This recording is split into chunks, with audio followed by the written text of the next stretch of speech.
महाकुंभ 2025 का मेला महिला नागा साधुओं के बिना अधूरा ही रहता है, क्योंकि महिला नागा साधुओं के पास ऐसे ऐसे चमत्कार होते हैं जिसे देख लोगों के होश उड़ जाते हैं। आपने पुरुष नागा के बारे में तो कई बातें सुनी होंगी, पर महिला नागा साधुओं की बात करने से भी लोग घबराते हैं, क्योंकि ये महिला नागा अपने चमत्कारों को गुप्त रखती है और सिर्फ ईश्वर से संपर्क साधने के लिए ही उनका इस्तेमाल करती है। इसलिए लोग महिला नागा के बारे में कुछ नहीं जानते, इसीलिए कि वो नागा है। पर आज हम इस वीडियो में आपको ऐसी ऐसी बातें बताने वाले हैं जिसे सुनकर आपके होश उड़ जाएंगे, जिसमें महिला को नागा साधु बनाते समय उसके शरीर के एक ऐसे हिस्से को निष्क्रिय कर दिया जाता है जो शरीर में वासना जगाता है। पर यह प्रक्रिया सुनकर आपके रोंगटे खड़े हो जाएंगे। आखिर एक आम महिला को महिला नागा साधु कैसे बनाया जाता है, आज की ये वीडियो देखकर आपको सब पता चल जाएगा। पर उससे पहले अगर आप भी भगवान को मानते हैं तो वीडियो को लाइक करके कमेंट बॉक्स में हर हर महादेव जरूर लिखिए। आगे बढ़ते हैं। महिला नागा साधु कौन होती भी है या सिर्फ किताबों और कहानियों में मिलती है? क्या सिर्फ पुरुष ही नागा साधु बन सकते हैं? देखिए, इसका जवाब तो मैं आपको अभी बता देता हूँ कि महिला नागा साधु होती है। अब आपके मन में सवाल उठ रहे होंगे कि क्या महिला नागा साधु भी पुरुषों की तरह बिना कपड़ों के हर पल रहती है? और नागा साधु बनने के लिए महिलाओं को अपने जिस्म का कौन सा भाग त्यागना पड़ता है? लंबे लंबे बाल, भभूत से लिपटा नंगा बदन, हर पल नशे में डूबी रहना, क्या यही पहचान है एक महिला नागा साधु की? कैसी है इनकी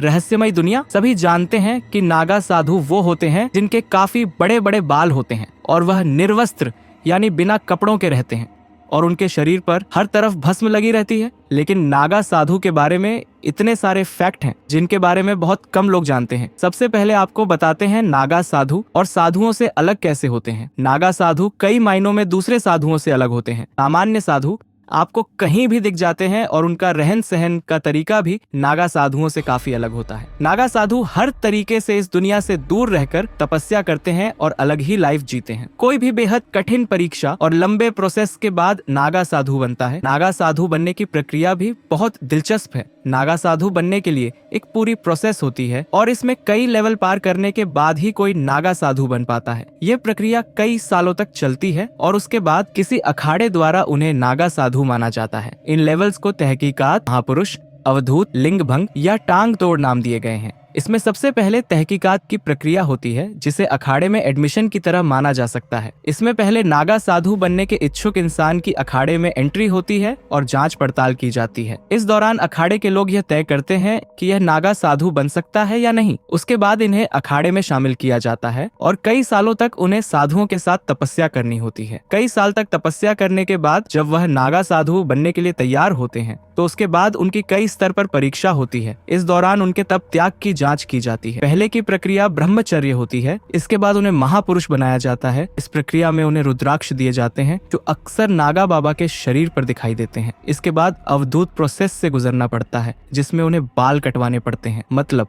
मुंडन होता है और खुद का ही पिंडदान करना पड़ता है। ऐसे में वह अपने परिवार और संसार के लिए मृत हो जाते हैं। इसके बाद वह साधना करते हैं और भगवान में ही लीन हो जाते हैं। इसके बाद एक प्रक्रिया होती है जो अखाड़े में लगे एक खंबे के नीचे होती है। इसी प्रक्रिया में कई रिवाज पूरे किए जाते हैं, जिसमें लिंग भंग की प्रक्रिया भी होती है। इसके बाद कई गुरुओं द्वारा नागा साधु बनाया जाता है। महिला नागा साधु के बारे में जानने से पहले क्या आपने कभी एक नागा साधु को देखा है? नीचे कमेंट्स में यस लिखकर जरूर बताएं। आपको बता दें कि महिला नागा साधु बनने से पहले यहाँ महिलाओं को 10 से 15 साल तक कठिन ब्रह्मचर्य का पालन करना पड़ता है। इसके बाद अगर इन महिलाओं के गुरु इस बात से संतुष्ट हो जाते हैं, महिला नागा साधु का भी मुंडन किया जाता है और फिर उस महिला को नदी में स्नान के लिए भेजा जाता है। महिला नागा सन्यासिन पूरा दिन भगवान का जाप करती रहती हैं और सुबह सुबह जल्दी उठकर शिव जी का जाप करती हैं। इसके बाद दोपहर में भोजन करने के बाद फिर से शिव जी का जाप करती हैं और शाम को सोती हैं। अखाड़े में महिला साधुओं को पूरा सम्मान दिया जाता है। जब महिला नागा सन्यासी पूरी तरह से बन जाती है तो अखाड़े के सभी साधु संत उस महिला को माता कहकर बुलाते हैं। साथ ही सन्यासी बनने से पहले महिला को यह साबित करना होता है कि उसका अपने परिवार और समाज से अब कोई मोह नहीं है। इस बात की संतुष्टि करने के बाद ही आचार्य महिला को दीक्षा देते हैं। आपको बता दें कि महिला साध्वी को पूरी तरह से नग्न अवस्था में रहने की इजाजत नहीं है। वो बॉडी पर एक भगवा कपड़ा लपेट कर रहती है, ठंड हो या फिर बरसात। हर मौसम में यही एकमात्र उनकी पोशाक है। तीर्थों में भी महिला साधुओं को नग्न स्नान करने की परमिशन नहीं है।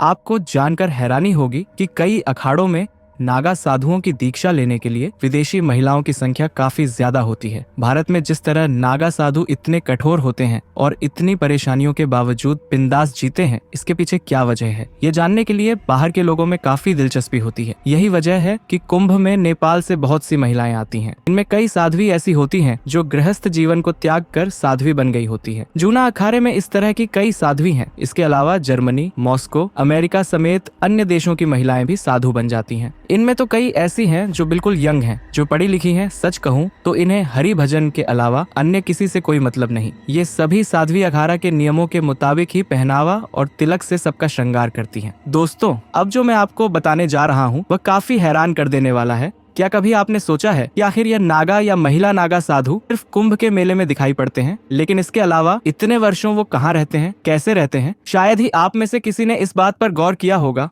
नागा साधु हमेशा तपस्या में लीन होते हैं। वो साधना के लिए अखाड़े को छोड़ देते हैं और कंदरा में चले जाते हैं। कंदरा का मतलब होता है पर्वतों में मौजूद सुरंग। इसमें भी कई तरह के नागा साधु होते हैं और जगह के नाम पर उनके नाम होते हैं। जैसे पर्वतों में रहने वाले नागा साधुओं को पर्वतागिरी, नगर में रहने वाले साधुओं को पुरी, जंगल में रहने वाले साधुओं को अनन्य कहा जाता है। ये अलग अलग जगहों पर रहते हैं। माना जाता है कि कुंभ से पहले और कुंभ के बाद नागा सन्यासी हिमालय और अन्य पहाड़ों और जंगलों की गुफाओं में बैठकर तपस्या में लीन हो जाते हैं। ये आमतौर पर एक गुफा में कुछ साल रहते हैं और फिर दूसरी गुफा में चले जाते हैं। किसी को मालूम नहीं होता कि वो इन दिनों कहाँ है और क्या कर रहे होंगे। कई बार बहुत से नागा बाबा इन दिनों सन्यासी वस्त्र भी धारण कर अलग अलग जगहों पर घूमने लगते हैं। वही कुछ निर्वस्त्र बाबा गुप्त जगहों में जाकर तपस्या करने लगते हैं। इस दौरान वो जड़ी बूटी और कंदमूल पौधे के साथ जंगलों और पहाड़ों पर होने वाले खाने की चीजों से अपने पेट भरते हैं। वो घूमते भी रहते हैं, लेकिन ये सब इतने सीक्रेट तरीके से होता है कि किसी को पता नहीं चलता। कुछ नागा साधु झुंड में निकलते हैं तो कुछ अकेले ही यात्रा करते हैं। कई बार ये जिस तरफ गुफाओं में बैठते हैं, कई दिनों तक भूखे प्यासे भी बैठे रह जाते हैं। अब आप सोच रहे होंगे कि जब ये नागा साधु अपनी पहचान छुपाकर इधर उधर भ्रमण करते हैं, तो फिर यह करिश्माई तरीके से कुंभ में कैसे नजर आते हैं? कौन देता है उन्हें इस बात की जानकारी? दोस्तों, यही तो राज है। दरअसल हर अखाड़े में एक कोतवाल होता है। जब दीक्षा पूरी होने के बाद नागा साधु अखाड़ा छोड़ साधना करने जंगल या पहाड़ों में चले जाते हैं, तो यह कोतवाल नागा साधुओं और अखाड़ा के बीच की कड़ी का काम करता है। जब कभी कुंभ और अर्ध कुंभ जैसे महापर्व होते हैं, तो ये नागा साधु कोतवाल की सूचना पर वहाँ रहस्यमय तरीके से पहुंच जाते हैं। हालांकि ये किसी को नहीं मालूम कि उन्हें कैसे ये सूचना मिलती है कि कुंभ कहाँ हो रहा है और कब हो रहा है, लेकिन वो जहाँ कहीं भी होते हैं वो आ जाते हैं। कुछ लोगों का यह भी मानना है कि उनके पास कुछ ऐसी रहस्यमय विद्या या ताकत होती है जिससे वो अपने साथियों द्वारा भेजे गए संदेशों को समझ जाते हैं। आप लोगों को नागा साधुओं के बारे में जानकारी कैसी लगी? कमेंट करके जरूर बताएं। चैनल को लाइक करें, सब्सक्राइब करें और शेयर जरूर करें। जल्दी मिले एक और नया वीडियो के साथ। तब तक के लिए राम राम।